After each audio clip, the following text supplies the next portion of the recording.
Nobody warns you about the silence after a bad night. Not the joke you make. Not the fake confidence. Not the way you stare at the ceiling like your body betrayed you and your mind is already building a case against you. Most men don't talk about that part. They talk big, they exaggerate, they perform certainty in public and panic in private. And if you've ever felt that tension, that frustration, that quiet hit to your pride, then stay here, because this conversation is not really about sex. It's about pressure. It's about control. It's about what happens when a man ties his worth to one moment and then wonders why his body starts rushing, tightening, collapsing under expectation. And if you're the kind of person who wants truth more than ego, growth more than image, subscribe now, not for me, but as a decision for yourself. Because the people who change their lives are usually the ones willing to hear what's uncomfortable before it becomes obvious. Here's what this really means. Lasting longer in bed is rarely solved by desperation. It is solved by awareness, regulation, presence, and a deeper kind of self-respect than most people ever develop. That is the real subject. Not tricks. Not fantasy. Not some magical move that turns anxiety into mastery overnight. Real control begins long before the bedroom. It begins in the nervous system, in the mind, in the identity you bring into intimate moments. A lot of men think the problem is physical alone. They assume they just need more stamina, more experience, more force, more confidence, more something. But that misconception keeps them trapped because it turns a human experience into a performance exam. And the minute you treat intimacy like a test, your body starts acting like it's under threat.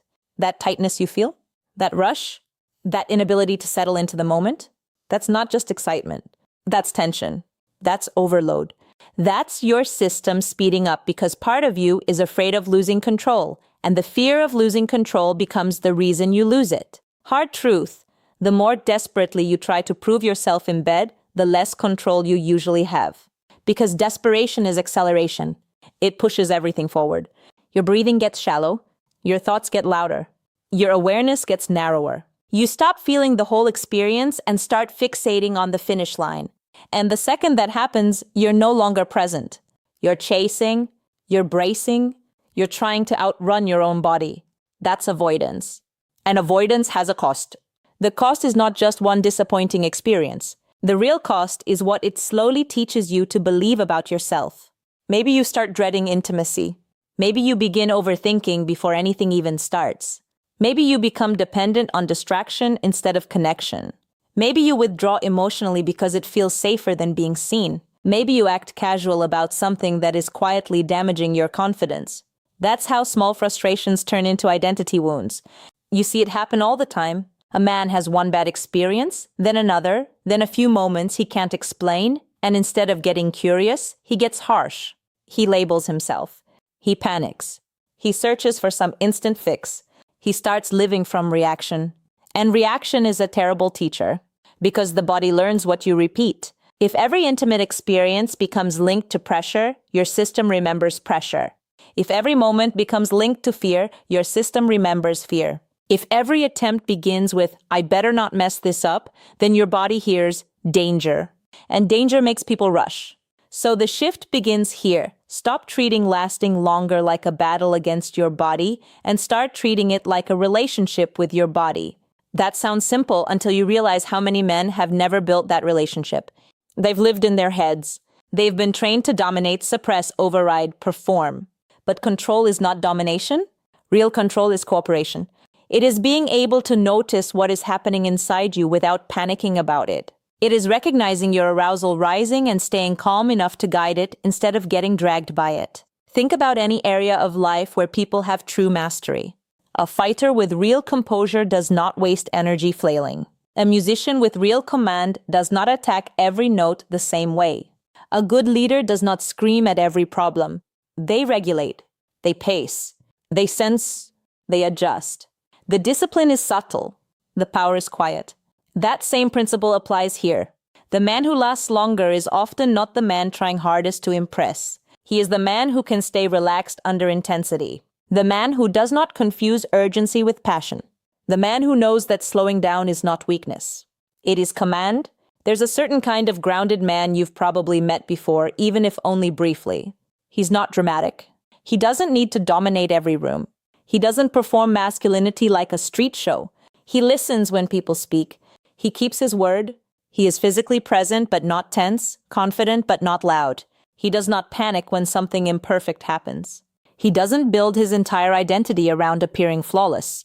He knows who he is outside of applause, outside of validation, outside of one moment going right or wrong. And because of that, he brings something rare into intimacy. He brings steadiness. He is not rushing to prove he is enough. He already decided he is, so he can pay attention. He can breathe. He can notice the pace of the moment instead of trying to overpower it. He can communicate without shame. He can slow down without feeling embarrassed. He can stay emotionally available because he is not trapped in self-monitoring every second. That man is not a fantasy. He is a trained identity, a practiced nervous system, a standard. And you can become him, but not by collecting random advice and hoping one trick saves you. You become him by understanding the root of the problem. The root is usually not a lack of manhood. It is a lack of regulation. Too much pressure, too much stimulation, too little awareness, too much shame, too little patience. And shame makes everything worse because shame speeds you up internally. Shame says, fix this now. Shame says, you're failing. Shame says, if this happens, it means something about you. And once shame enters the room, presence leaves. So let's get honest about what actually helps. First, you need to learn your own escalation pattern, not in theory. In real time, most people wait until they are already near the edge before they try to regain control. That is too late. Mastery comes from noticing earlier, the tightening in your stomach, the shift in your breathing, the way your attention narrows, the sudden urge to push harder, move faster, stop thinking. That moment matters. That moment is the fork in the road. If you can recognize the rise before it becomes a wave, you can guide it. If you ignore it, it guides you. This is why slowing your breathing matters more than most men realize. Not because it sounds spiritual, because it changes the state of your body. Fast, shallow breathing feeds urgency. It tells your system to escalate. Slower, deeper breathing creates room. It tells your body you are safe enough to stay present. And presence extends control. Not perfectly, not instantly, but consistently over time. The same is true for tension. A lot of men carry hidden tension everywhere. Jaw, shoulders, stomach, hips. They think they're relaxed because they're not visibly panicking, but underneath, they're clenched. And clenching amplifies everything. It turns intensity into overload. So one of the most practical shifts you can make is learning to relax on purpose, not collapse. Relax. Drop the shoulders. Loosen the jaw. Unbrace the stomach. Return to your breath. Slow your thoughts. That is not passivity. That's discipline. Then there's the mental side, and this part gets ignored because it's less flashy. If your mind is filled with spectators, performance stories, comparison, pressure, or the need to impress, you're not actually in the room. You're on a stage in your own head. And nobody performs their best while being judged by an imaginary crowd. So ask yourself a difficult question. When intimacy starts, are you connecting or are you auditioning? Because those are not the same thing. If you are auditioning, every second becomes pressure. If you are connecting, every second becomes feedback. And feedback helps you improve. Pressure makes you collapse. Another truth people don't like hearing, the way you live affects the way you perform. If your whole life is overstimulated, impulsive, sleep-deprived, anxious, and disconnected, that does not magically disappear when the lights go low. Your habits walk into the room with you. If your attention span is fried, if you chase quick dopamine all day, if you never practice restraint anywhere, if your nervous system is always running hot, then of course it becomes harder to regulate in a high-intensity moment. Why wouldn't it? You cannot build a chaotic lifestyle and expect composed intimacy. That's not punishment. That's pattern. So sometimes the issue is bigger than the bedroom. Sometimes it is about how quickly you seek gratification in general, how often you rush, how uncomfortable you are with slowing down, how unfamiliar you are with being fully present. A man who trains himself to live in constant reaction will often react in the moments where he most wants control. But a man who practices steadiness in daily life becomes steadier when it counts. That means your work might include things that seem unrelated at first. Better sleep, less compulsive stimulation, more exercise not as punishment but as nervous system training, more honest communication, less secrecy, more patience, more embodiment, A man who can sit with discomfort without instantly escaping it becomes harder to shake in every area of life. And let's talk about communication, because silence is one of the worst things you can bring into intimacy. A lot of men suffer because they think mentioning pace, nervousness, preferences, or comfort will somehow make them look weak. But secrecy breeds pressure. Pressure breeds speed. Speed breeds disappointment. Meanwhile, honesty creates space. Space creates calm.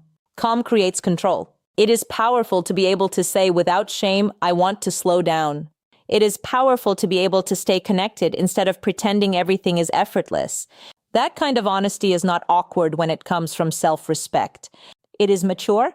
It changes the emotional atmosphere. It turns intimacy from a test into a shared experience. And when it becomes shared, the burden gets lighter. That matters. Because the real-life cost of carrying all of this alone is not just sexual frustration.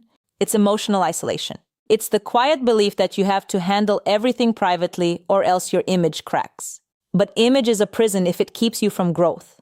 You do not need to be invulnerable. You need to be trainable. Trainable men improve. Defensive men repeat. Read that again in your mind. Trainable men improve. Defensive men repeat. So if you actually want change, start replacing ego with observation. Instead of asking, what's wrong with me? Ask, what state was I in? Instead of saying, I failed, ask, where did I start rushing? Instead of labeling yourself, study yourself. Curiosity is a better coach than shame. And yes, there are practical techniques that can help. Learning to pause before intensity spikes too high. Adjusting rhythm instead of staying locked in one gear. Paying attention to full body relaxation instead of chasing constant escalation. Taking your time. Focusing on connection instead of outcome. These are not glamorous ideas, which is exactly why many people ignore them.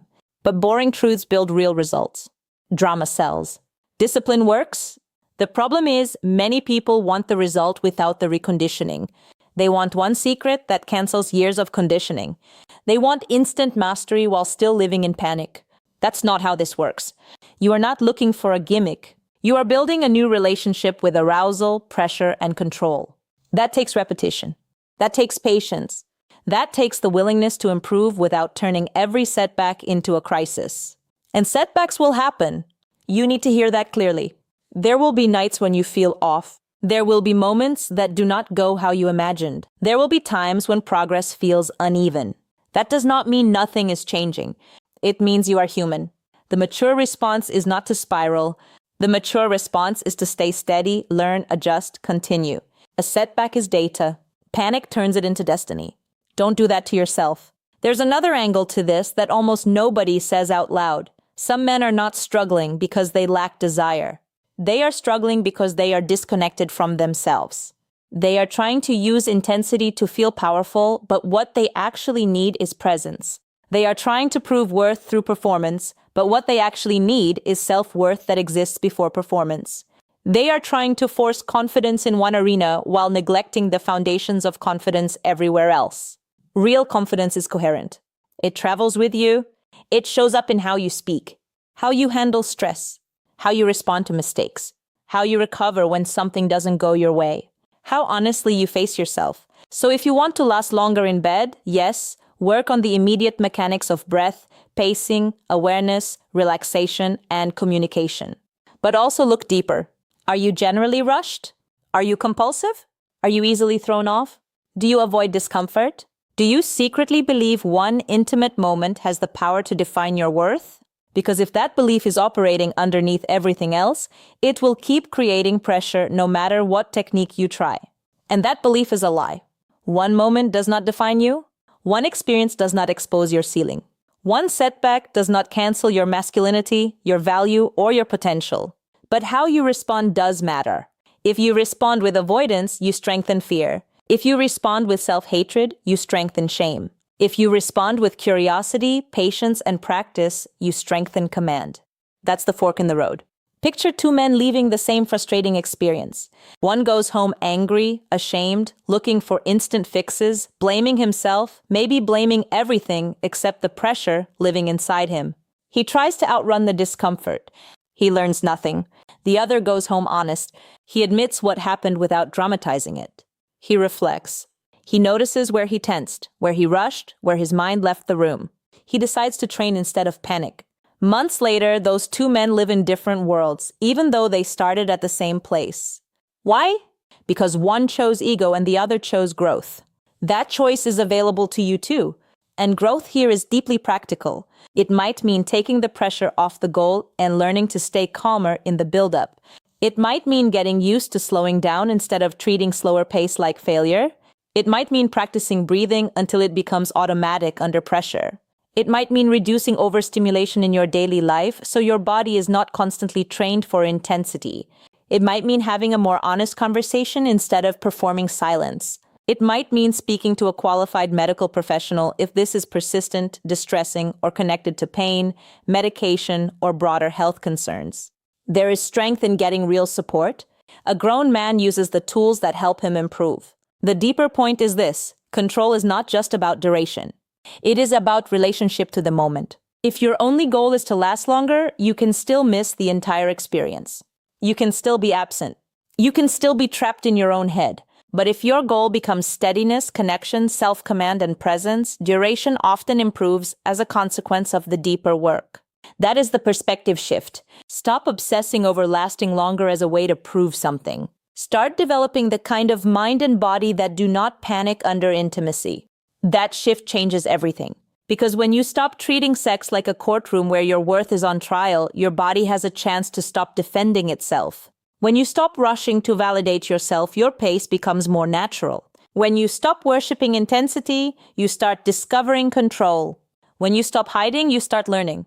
And learning is where power returns. There is a quiet dignity in a man who is willing to build himself from the inside out. Not for applause, not for fantasy, not to imitate some exaggerated image of masculinity, but because he is tired of living at the mercy of pressure. He wants to become calm in places where he used to become frantic. He wants to become present in moments where he used to disappear. He wants to become trustworthy to himself. That last part matters more than people think. Can you trust yourself not to spiral after a setback? Can you trust yourself to stay honest? Can you trust yourself to practice instead of pretend? Can you trust yourself to be patient while you improve? That is real confidence. Not pretending you never struggle. Knowing you can face struggle without folding. And once that identity starts forming, something changes. You stop chasing hacks. You stop panicking at every imperfect moment. You stop needing constant proof. You become steadier, more relaxed, more observant, more grounded. You realize that mastery is not a dramatic transformation. It is 1,000 subtle corrections repeated with honesty. A breath here, a pause there, a softer jaw, a calmer mind, a slower reaction, a better habit, a more honest conversation. Tiny shifts, major difference. This is how men rebuild themselves. Quietly, deliberately, without needing everyone to clap. So, if this issue has been bothering you, do not let embarrassment turn it into a secret identity. It is a challenge, that's all. A challenge can be studied. A challenge can be trained. A challenge can be overcome. But only if you stop feeding it with shame and start meeting it with discipline. Discipline is not coldness. Discipline is remembering what matters when emotion gets loud. Discipline is staying with the breath instead of rushing. Discipline is slowing down when ego wants to speed up. Discipline is choosing growth over image. Discipline is telling the truth and then doing the work. And the work is worth it because it does not only change one area of your life, it changes the man having the experience. It teaches you patience, self-observation, regulation, humility, communication.